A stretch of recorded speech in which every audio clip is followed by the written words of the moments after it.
Hi friends, welcome back to my channel Mamata kitchen. ఈరోజు మనం పచ్చి బఠానీల కూర ఎలా చేసుకోవాలో చూద్దాం. ముందుగా దానికి కావాల్సిన పదార్థాలు: పచ్చి బఠానీలు ఉడకబెట్టుకోవాలి.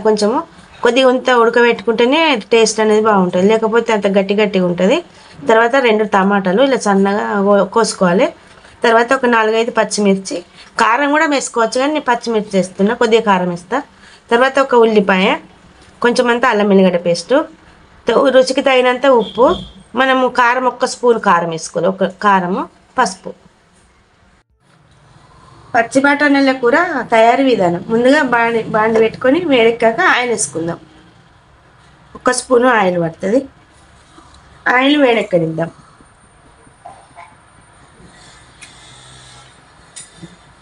వేడెక్కిన ఆయిల్లోకి పచ్చిమిర్చి వేసుకుందాం. పచ్చిమిర్చి వేసుకొని కలుపుకుందాం.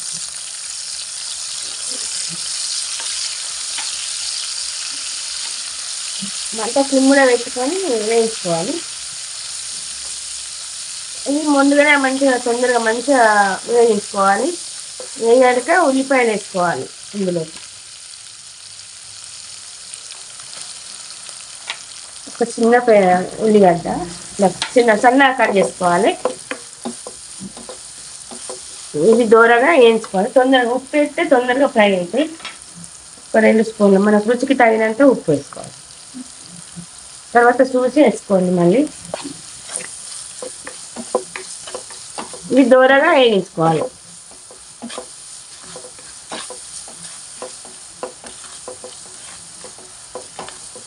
ఇది ఒక 2 నిమిషాలు మూత పెట్టి ఉడుతుంది. మూత తీసి కలుపుకుందాం. ఇలా దూరగా ఫ్రై అయితే చూసారా, ఇలా ఫ్రై కావాలి. ఇప్పుడు ఇందులోకి టమాటాలు వేసుకుందాం. ఇలా సన్నగా తరుముకోవాలి. లావుంటే తొందరగా ఉడకదు, సన్నగా తరుముకుంటే తొందరగా ఉడికిపోతుంది. ఇక మొత్తం మంచిగా కలుపుకోవాలి. ఇట్లా దూరగా ఫ్రై అయితే ఉల్లిపాయలు అనేది ఎక్కువ ఇందులో కనిపించదు. ఫ్రై కాకపోతే సరిగా మంచిగా ఉండదు. ఇప్పుడు ఇందులోకి పసుపు వేసుకుందాం. 1 స్పూన్ వేసుకుందాం. వేసుకొని కలుపుకుందాం. ఇలా మొత్తం మంచిగా కలుపుకోవాలి. కొంచెం కొత్తిమీర వేసుకుందాం. వేసుకొని కలుపుకోవాలి. ఇలా కలుపుకున్నాక కొంచెం ఉడకనిద్దాం. ఇలా ఒకసారి కలుపుకుందాం. ఉడికిందా లేదా చూసుకోవాలి. ఇలా ఉడికింది చూసారా, ఇలా మంచిగా ఉడికితేనే బాగుంటుంది అన్నట్టు. టమాటాలు అట్లనే ఉంటే టేస్ట్ అనేది బాగుండదు. ఇప్పుడు ఇందులోకి అల్లం వెల్లిగడ్డ పేస్ట్ వేసుకుందాం.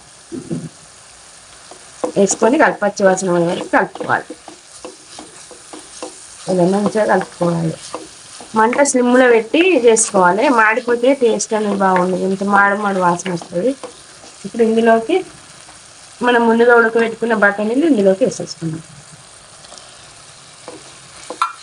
వేసుకొని కలుపుకుందాం. ఇలా మొత్తం మంచిగా కలుపుకోవాలి. 1 స్పూను కారం వేసుకుందాం. మనం పచ్చిమిర్చి వేసుకున్నాం కదా, 1 స్పూన్ వేసుకుందాం. ఎక్కువ తినే వాళ్ళైనా ఎక్కువ వేసుకోవచ్చు. నేనైతే 1 స్పూన్ వేసుకుంటున్నా. ఎందుకంటే పచ్చిమిర్చి వేసినాం కదా, కారం ఉంటుంది ఎక్కువ, కొంచెం వేసుకోవాలి. కారం టేస్ట్ అనేది బాగుంటుంది. ఇలా మంచిగా కలుపుకోవాలి. ఇప్పుడు ఇది కొంచెం మూత పెట్టి మంచిగా ఉడికించుకుందాం. మూత తీసి ఇలా కలుపుకోవాలి.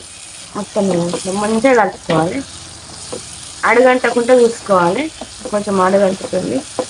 మనం మంచిగా కలుపుకుంటే అడుగంటకుంటే మంచిగా ఉంటుంది. ఇప్పుడు ఇందులోకి మనం గరం మసాలా వేసుకుందాం. నేను చెప్పడం మర్చిపోయినా, 1 స్పూను గరం మసాలా వేసుకుందాం.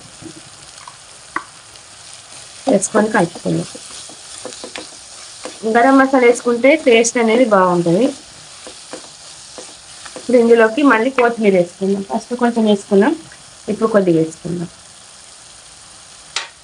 వేసుకొని కలుపుకుందాం. అంతే అండి, ఎంతో రుచికరమైన పచ్చి బఠానీల కూర రెడీ అయిపోయిందండి. మీరు కూడా ట్రై చేయండి, ఎలా ఉందో చెప్పండి. లైక్ చేయండి, కామెంట్ చేయండి, షేర్ చేయండి.